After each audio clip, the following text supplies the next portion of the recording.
So I'm a lecturer here at the School of Law and Government in Middle Eastern Politics.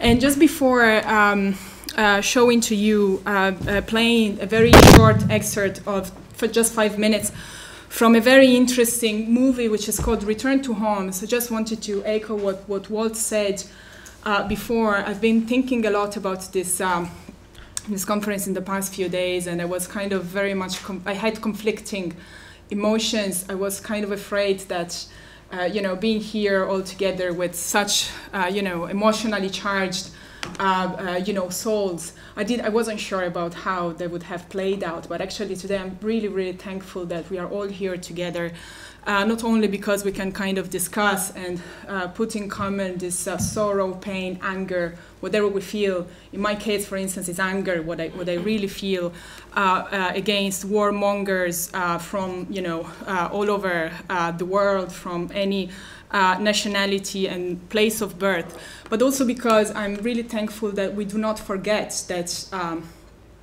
we still have people on movement trying to get into Europe, drawing into the Mediterranean, being shot at borders, and being fought against with tear gas. So just because such awful thing happened in Paris, Beirut, and so forth, the reality hasn't gone away. So just let me. Should be. No.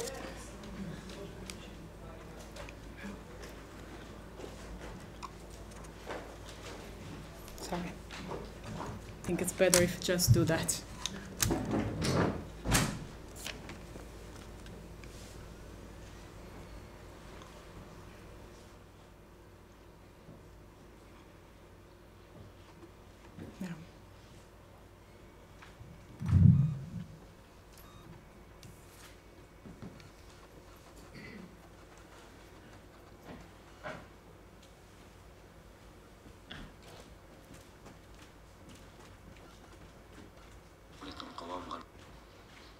Sorry about that. It wasn't. I hadn't it ready.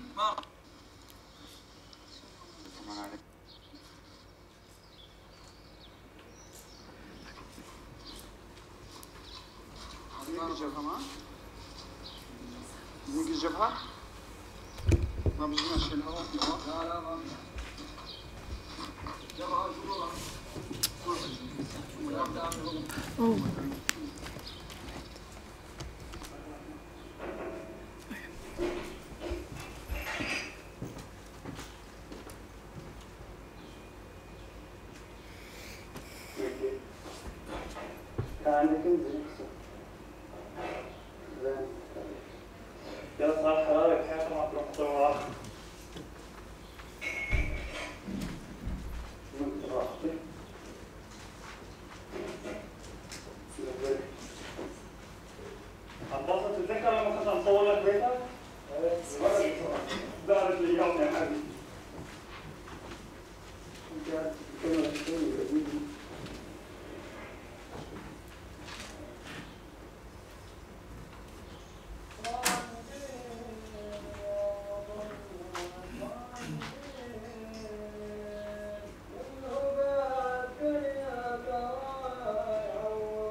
الفترة التي قضاها أسامة في مناطق بعيدة عن شوارع حمص غيرت وجه المدينة وأهلها في غيابه.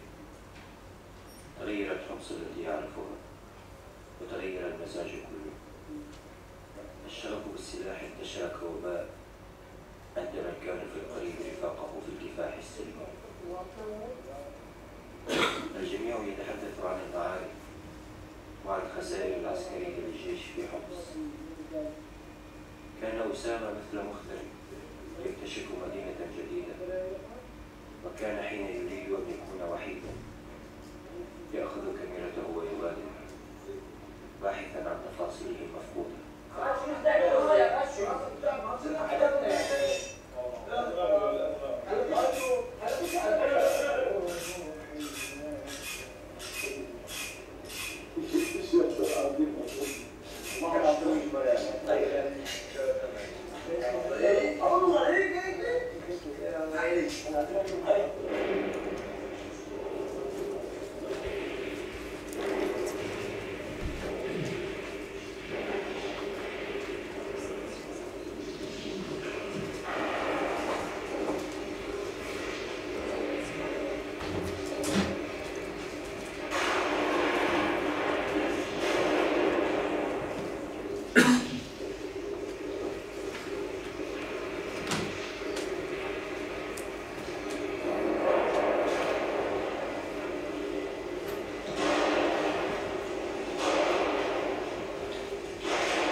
So, as I said, this documentary, Return to Homs, is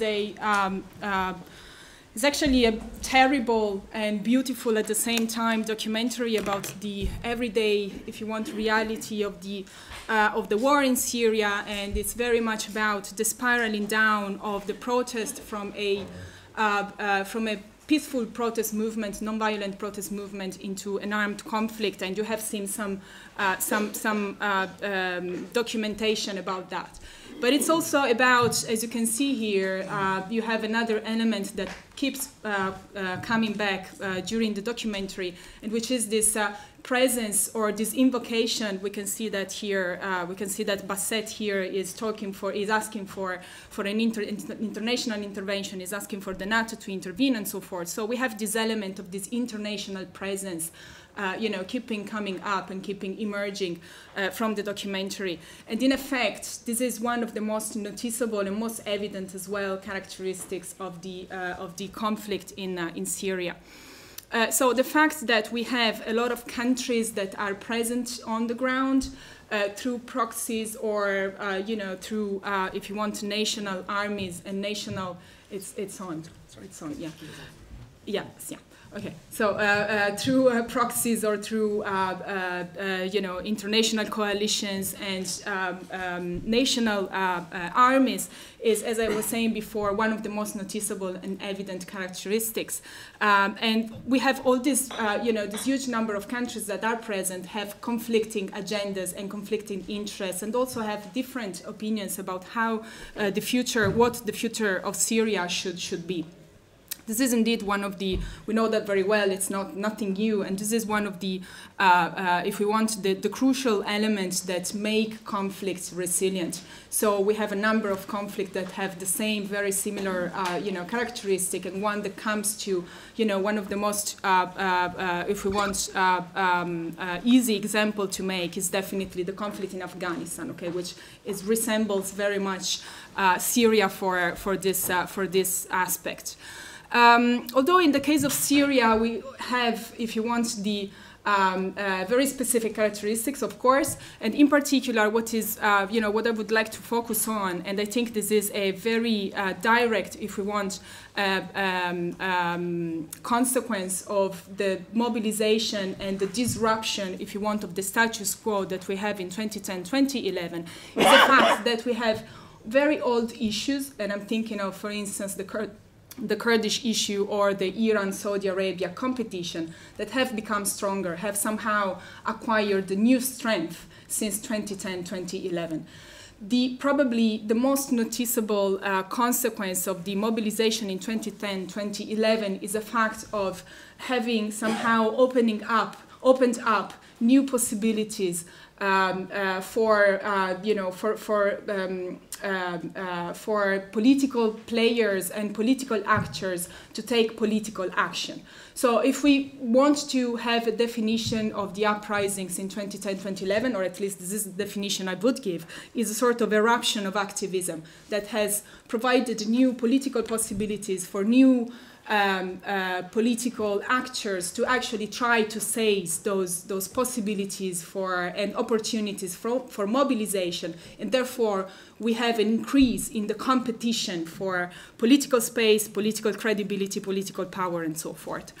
So this is what very much has, if we want, given new strength to very old issues that we have had on the ground in the region for, you know, for a long time. And this is why we have all these talks about chaos, you know, going on in the Middle East and in the region. I will go back to this idea of chaos because I'm pretty critical of it, in particular in the way it has been used in, you know, in the very recent time, in particular after the Paris attacks. So. So we have an increase in political competition with no or very weak democratic structures on the ground in place, and the presence of many foreign interests that are conflicting with each other. So we have a good symbol of that. We have had very good symbols and, if you want, evidences of that conflicting presence in two very recent transnational and international events that have dealt with Syria in the past few weeks. One is the G20 that took place in Belek, Turkey, and the other one is the so-called Vienna II conference, so the peace talks that just took place 1 week ago in Vienna. Well, so what seemed to be quite crucial in these two events is the fact that not only these players, as I said before, have conflicting strategies, agendas, interests, and so forth, but they also have different enemies. And one of the, if we want, you know, most noticeable characteristics and aspects about it is the fact that actually so far none of the countries or the players involved have considered the Islamic State or Daesh being their actual first, if you want, most important enemy they wanted to take action against. If we take Turkey, for instance, the most important enemy is probably Kurdish separatism and Kurdish nationalism. If we take Saudi Arabia or the UAE, for instance, the most important enemy is definitely, or what they think to be the most important enemy is definitely the expanded influence of Iran in the region and all the proxies or what they consider to be Iranian proxies, such as, for instance, Bashar al-Assad.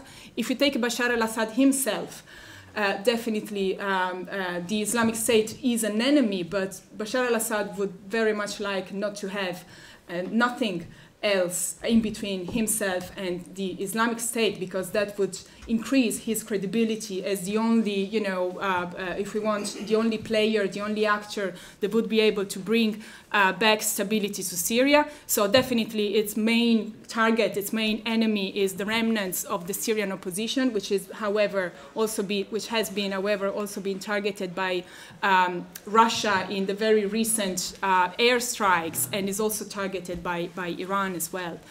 If we take Kurdish forces, both Syrian Kurdish forces and Iraqi Kurdish forces, they are currently, why it keeps turning off and turning on? Okay, no, it's good.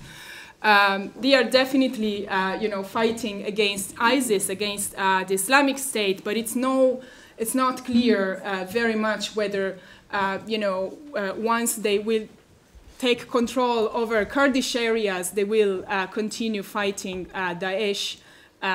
They will continue fighting Daesh if Daesh gets out of the Kurdish area. They are most interested in having control on. If we take Iran, its main enemy probably are all those forces that actually try to contain its growing influence in the region.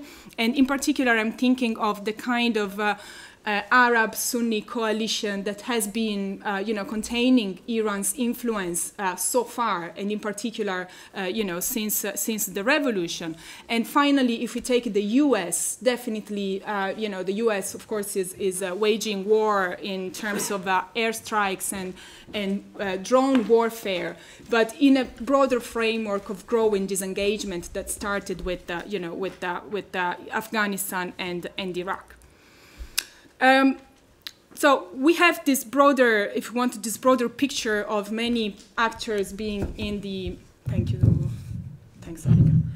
We have this broader picture of many countries being in Syria with conflicting agenda, conflicting interests, different enemies, but it's quite interesting because such an ambiguity and the same, if you want, multi-layered conflicting agendas are there. Also, if we take the two, what are considered to be the two closest allies of Bashar al-Assad, considered to be two aligned countries themselves, which are Syria and Iran. So the differences, Russia and Iran, sorry. So the differences between Russia and Iran have become quite evident in the very recent conference I mentioned before, the so-called Vienna II. And they have different, not only different strategies, but also different opinions about how the future of Syria should look like. Different strategies in terms of the way they are on the ground, while Russia is very much relying on the regular forces of the remnants of the regular forces of Syrian army. Iran is on the ground, but is organizing irregular militias, irregular forces, okay? So unofficial militias that are made up of volunteers, mainly coming from Lebanon, Afghanistan, Tajikistan, and Iraq.